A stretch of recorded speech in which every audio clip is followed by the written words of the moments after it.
রাতে মায়ের হাতে রান্না করা খাবার খুব মজা করে খেয়ে রাত 10টা বাজে ঘুমিয়ে পড়লাম।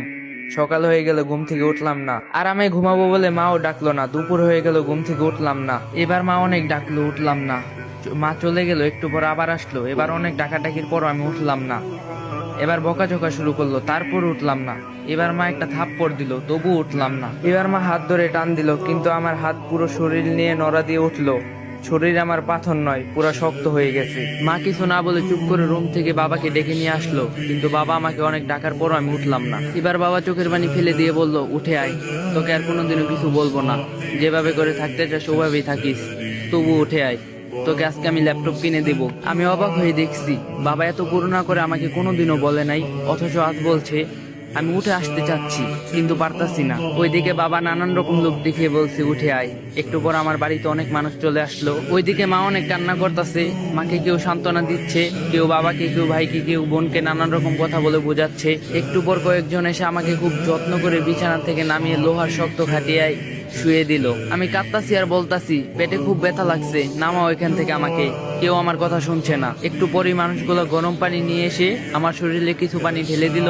ইস, আমার শরীরটা পুড়ে যাচ্ছে বলে চিৎকার করছি, কেউ আমার কথা শুনছে না। আমাকে পরম যত্ন করে গরম পানি দিয়ে খুব সুন্দর করে ঢেলে ঢেলে ধুয়ে দিচ্ছে।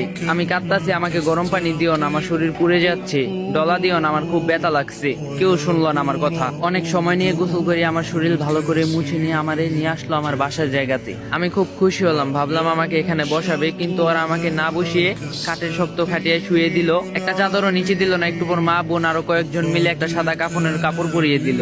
মা অনেক আদর করে আমার মুখে হাত বুলিয়ে দিচ্ছে আর কাঁদতাছে।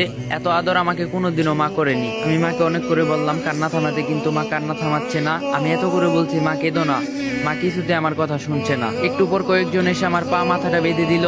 আমি এত করে বললাম আমার বাঁধনটা খুলে দাও, কেউ আমার কথা শুনলো না। মাকে সরিয়ে দিয়ে আমাকে নিয়ে যেতে লাগলো। মা কিছুতে আমাকে নিয়ে যেতে দিচ্ছে না। আমার ভাই বোন সব চুপ করে দাঁড়িয়ে কাঁদছে, আর কিছু বলছে না। কত করে বলছি ডিস্টার্ব করিস না, আমাকে একজনও শুনলো না। কেঁদে চলছে, একটু বেশি ঘুমালে বাবা বকা দিত, কিন্তু এখন চুপ করে দাঁড়িয়ে চোখের পানি মুছতাছে। আর একটা বকাও দিল না আমাকে। মাকে জোর করে সরিয়ে দিল কয়েকজন, আমাকে নিয়ে অনেক মানুষের সামনে শুয়ে দিল একটা ছায়া। তারপর জানাজা পড়ালো। আমার জানাজা শেষ নিয়ে গেল আমাকে একটু দূরে একটা মাটির গর্তে রেখে আসলো। বাবা আর ভাই দুজনে মিলে মাটির গর্তে নেমে আমাকে কোলে করে তুলে নিয়ে মাটির গর্তে শুয়ে দিল। একটা বালিশ চাদর কিছুই দিল না, একটা লাইটও দিল না। আমার পা আর মাথার কাছের বাঁধনগুলো খুলে দিল। আমার উপর খুব তাড়াহুড়ো করে কিছু কাঁচা বাঁশ দিয়ে ঢেকে দিল। তার উপর কি কি দিল আমি কিছুই দেখতে পাচ্ছি না। যতই সময় যাচ্ছে মাটির গর্তে অন্ধকার নেমে যাচ্ছে। আমি চিৎকার করছি আর বলছি, আমাকে এখান থেকে বের করো, আমার খুব ভয় করছে, কিছুই দেখতে পাচ্ছি না।